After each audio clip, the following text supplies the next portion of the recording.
Hey everyone, welcome back to What Can Brown Jazz Vinyl. Today we're going to be talking about some ridiculous eBay auctions. If this is your first time checking out my channel, go ahead and hit that subscribe button. And without further ado, let's get right into it. All right, first one up. This one caught my eye. Roy Haynes' Cymbalism. This is just one of those. It's really difficult to find in decent shape and to actually find a first pressing. Saw this actually says first pressing in the description, and thought I'd take a closer look. So if you take a look here on side 2 or side B, you can see it has the deep groove, which is good. Side A actually doesn't, and funnily enough, this is one of those records that actually is the indication of a first pressing.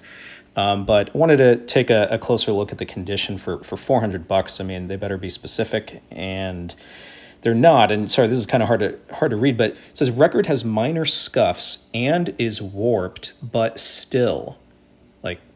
But still what? All right, here's the next one. Going to be pretty obvious why this one caught my eye, and it is that heading right there. And I can tell you with this seller being based in Japan, how exactly that happened is it in trying to pronounce the artist's name, it translated to Jutta buttocks as opposed to Jutta Hipp. So kind of comical there.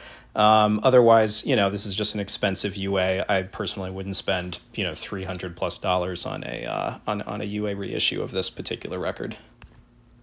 Moving on to this record by Don Sleet. This is one that I've actually been looking for a while. Really would like an original. This one says original in the listing there, but you can just see from that first photo, it's not. That's a red label. It needs to be black, and a quick glance over at the Discogs page shows you that yes, indeed, there is a black one out there. Now, this Harold Land one actually caught my eye. This one actually sold, and for a pretty inexpensive price. I mean, $15. This is just a phenomenal record. And, well, okay, so there's a little bit of, moisture damage in there, which may be sort of a nice way of just saying mold. But still somewhat surprising. Let's see. Okay, good. Well, okay, so here's the problem. Vinyl is good to VG++, rough with uber wear. Okay, I don't... See, with these kind of spelling mistakes, all right, maybe this makes a whole lot more sense. Now I can kind of see why I would only go for $15. Now, this Chet Baker, no idea what it actually sold for, but my goodness, $1,500 as even a suggested price is pretty comical. But does say near mint minus. Let's take a closer look. Hardly anything to describe one longer optical hairline. Aren't all hairlines optical if you can see them? And few short, pale. I mean, hardly anything to describe. I mean, this is stuff to describe, and it's seemingly enough to suggest that it's actually not near mint minus or EX plus, whatever that means. Plays with strong and clear fidelity, depth and fullness, some light to moderate. See, I don't know. Noise and or crackle.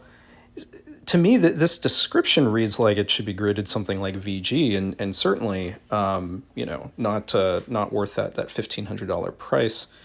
Lots of keywords down here. Oh my goodness, yeah, they really want you to be able to find this this auction when you're putting in random keywords, including if you're looking for the Beatles. That's helpful. All right, so Freddie Hubbard's Red Clay. Those who follow me on Instagram know that this is just one of those that I love to make fun of, just because everybody gets it wrong. Everybody assumes that what they have is original, and seldom is that the case. So the $119 asking price kind of intrigued me, and sure enough, you can see here. Actually, the gatefold cover is the original one. It needs that red color in the middle there, but that label's got to be green. The tan label is an indicator of a second pressing. Interestingly enough, though, here the seller doesn't actually claim that this is original. So nothing to be said about sort of nefariously claiming it's something when it isn't. So here's a rare one that ended up going for a bunch of money the other day. Louis Smith on Blue Note, has two of them for the label, and both are quite rare, hard to find. So I'm surprised that this one went for as much as it did when you take a look actually at the description. So very good sound quality, some noise, hiss, crackle, and occasional pop. Oh, thanks. A good deep groove cleaning would be advised. Okay.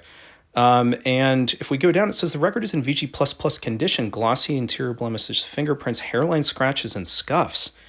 That just doesn't seem to match up in my mind. Another one that doesn't really seem to match up is this one. It says first press right there in the heading, and yet I can tell even from here that that's a Liberty label. Definitely not a first press. You flip it over, and you've got that black Blue Note logo. Also an indicator that this is definitely not a first press. All right, one final one. This one caught my eye with that, suggested or asking, excuse me, $450 price. Who knows what it ended up going for, but I took a look at this and it said, vinyl is pristine, which is encouraging. And then it says the cardboard jacket is excellent. If that's the case, I could see why somebody might want to spend, say, a little bit more than, well, what I think it's worth. But the thing is, I'm not exactly seeing excellent here. This spine looks pretty wrecked. It looks like the spine is actually completely split. And, there's no close-ups of the actual vinyl surface, but it makes me nervous. All right, I kept it short and snappy this time. Thanks for watching. I'm sure there'll be more of these in the future.